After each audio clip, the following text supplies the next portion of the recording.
Hi guys, and welcome back to another podcast in cars. I'm holding my phone for this one because I haven't got my tripod. As you can see, I'm not in my car, so I haven't got any of my equipment either, unfortunately. But in today's video, I wanted to discuss, is paying more for a product for your car, more for a part basically, doesn't mean that it's better quality. This is also obviously in conjunction with the whole clutch scenario recently, and I thought I'd discuss it. So I paid not that much more, but a fair chunk more for my fancy hybrid clutch over what I would have if I had just bought a puck clutch. So just a button clutch. Sorry, I'm trying my best to keep my hand still here. So, this is where this whole thought stems from, and is it actually worth paying extra for particular parts? Yes, as a rule of thumb, I generally say so, because, I mean, if I look at things... Sorry, I'm trying to also just get the lighting balance to be correct. If I look at things like just some Fong Kong plastic turbo... versus a genuine Garrett or a Grady Turbo or something like that, very well-known brands that are reputable for their product, I'd say yes, you obviously want to spend extra on that. When it comes to, I want to say custom stuff, you got to be really careful. Because, again, I've now gone through two different scenarios where I pay maybe slightly more, if not the same, as what I would have for a... Okay, let me actually go and list through the scenarios.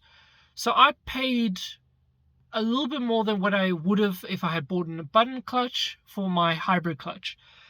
Now, the hybrid clutch obviously lasted, if we're going off when the turbo was in, so the only time I was actually seeing proper work, it lasted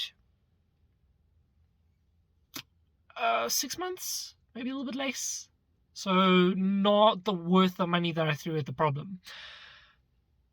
Now, I could have gone back to the guy and fought him and blah, blah, blah. That's a whole different video in itself. However, I would have paid a little bit less if I had just bought a button clutch, and that actually would have held up better.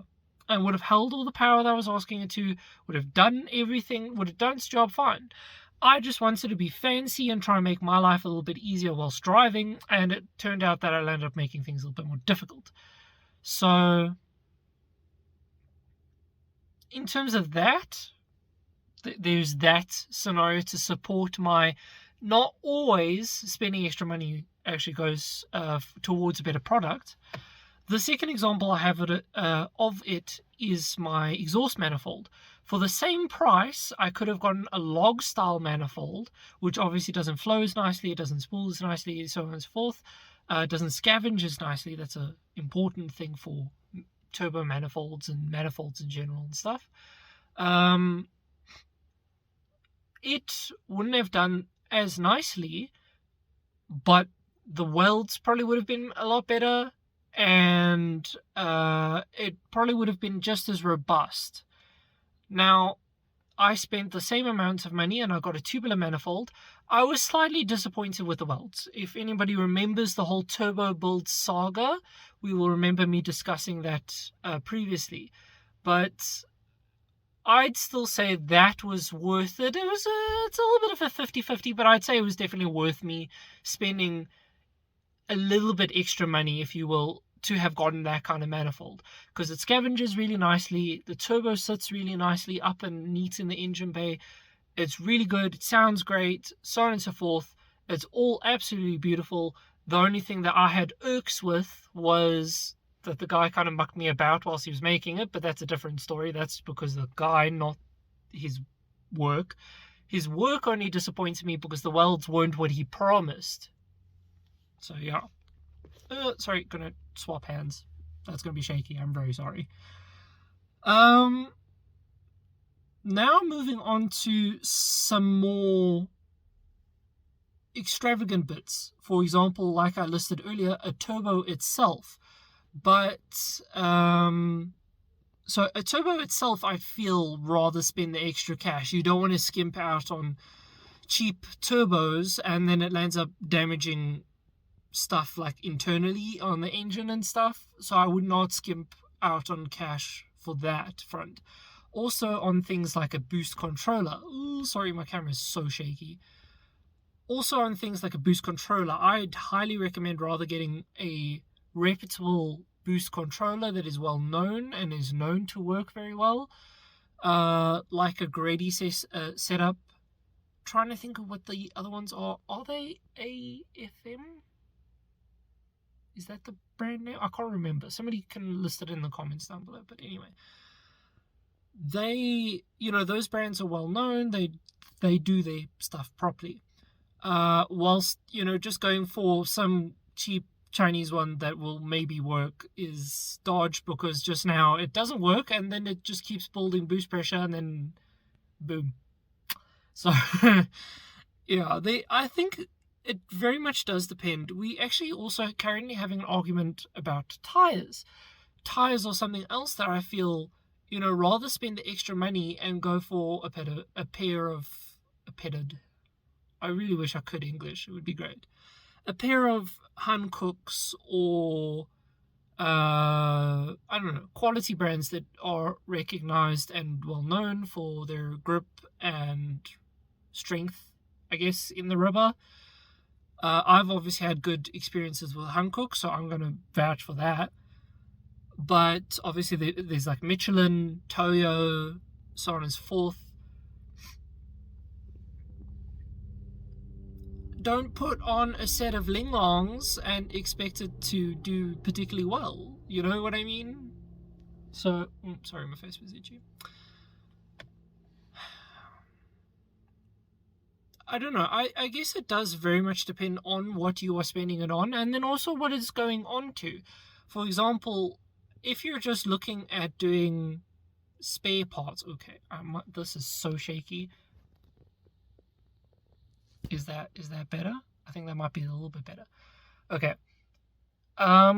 It does also depend on what it's going on to and stuff. For example, if you're doing a service on your daily driver and it's, a popular, well-known car and stuff, you don't have to go get brand name service parts for it. You can go and get the slightly cheaper parts. Just make sure that they are still quality parts.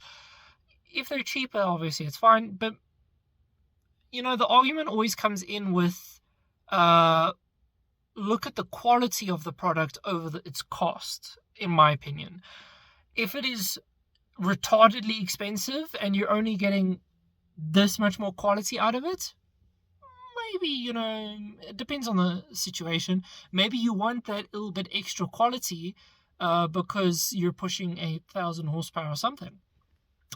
Maybe that's on your daily driver that barely sees any work in its life ever, so it really doesn't need, that extra little bit. So, there's that whole argument. I'm personally always in the stand of I'd rather land up just spending extra money to get as good a quality as I can afford. Obviously, cost does play a role, blah, blah, blah. I'm not going to sit here, for example, for an oil filter. I'm not going to import a Mazda Genuine or a Flying Miata or a K&N oil filter for my car when, just one from a local store does just as well, I guess. Maybe it's not as well refined, but it's good enough. You know what I mean? So there's that whole argument and so on and so forth. I had something that I was going to talk about, but now it's slipped my mind. Damn. Okay, yeah. So in the MX-5 community, what I've noticed is a lot of guys don't like to modify their cars, but those who do won't do too much, or at very least like reversible stuff. So they'll end up getting, for example, like the Jeep Halos that you can swap in. I know, the most generic mod that an MX-5 owner can do, but anyway. So a lot of them will do that. Now, I've seen on Facebook Marketplace, there are ones for like 200 Rand. Now, anybody who is anybody knows that a headlight, an actual working headlight that has brights and dims and indicators built in and a daytime running light built in and so on and so forth, knows that 200 Rand is not going to get you very far. But I've noticed a lot of people tend to just buy those anyway and then complain when in 2 weeks they have fogged up and then the halos stop working and then it messes around with the electronics of the car and blah, blah, blah, blah, blah. That's the kind of argument where I'd say, spend maybe a little bit extra and go buy quality set. For example, the ones that my dad deals with when my dad was doing the Jeeps for Jeep here locally, blah, blah, blah, were like 3 grand or something like that. So there's a big price difference there. In case you didn't notice, there's a rather large price difference there. And that is my whole thoughts within the process. You could buy the 200 Rand Jeep Halos and expect it to last as much as you've paid for, or you can pay extra and they will probably last a lot more. And I know that there are even more expensive ones than that. So I guess that's also a good side comment there, because there are more expensive ones than those 3 grand ones that my dad deals with. However, are they actually... Sorry, I'm so sorry about the camera shake. Are they actually better? Probably a little bit. They're probably sealed a little bit nicer. Maybe the plastics are a little bit more robust and they're not going to be as prone to sun damage and so on and so forth. But, with that being said, those headlights are probably still going to last a good 5, 6, multiple years. Probably even more if the car is well taken care of. If the car's seeing abuse, then yes, those lights might not last as long, but yeah. So I guess it also kind of depends on how you treat your car, what kind of car it is. Is it a daily driver or just a or just a weekend toy? It really does go down multiple routes and questions that you then have to solve. Like I said, personally for myself, and what I do with my car is I'd rather just spend the extra money and buy quality parts, which is what I thought I was doing with my clutch. I thought, okay, I'll pay extra, I'll get something fancier, and it will work well, and I kind of got bitten there. So it goes to show you that not necessarily always does price reflect that, but as a majority rule of thumb, it kind of does. So that's, I don't know, I guess that's my thoughts on the whole situation. As a majority rule, yes, but I still always do my research, because you might find that there are cheaper alternatives that are actually almost better, if not actually recommended as being better. So yeah, that is going to be the end of today's video, because my hands are getting exceptionally sore holding my phone up right now. So yeah, I will hopefully see you guys on Friday for a in-detailed look at my car, and hopefully I'll get my car back by the end of this week. So we'll see.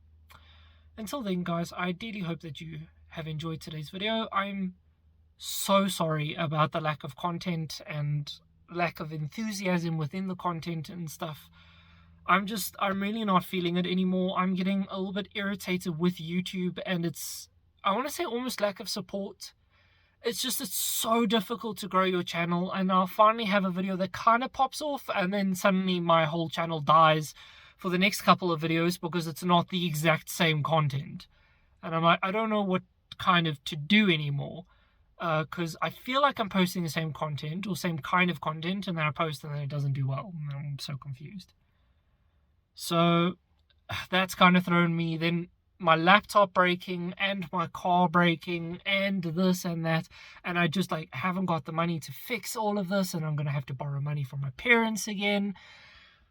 It's just all extremely aggravating, and my enthusiasm has very much been absorbed, so I'm desperately sorry.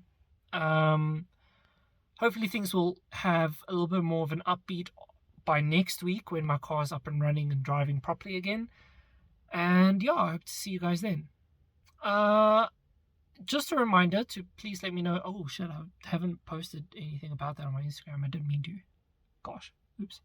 Anyway, so yeah, I hope to see you guys in another video soon. Until then, guys, cheers.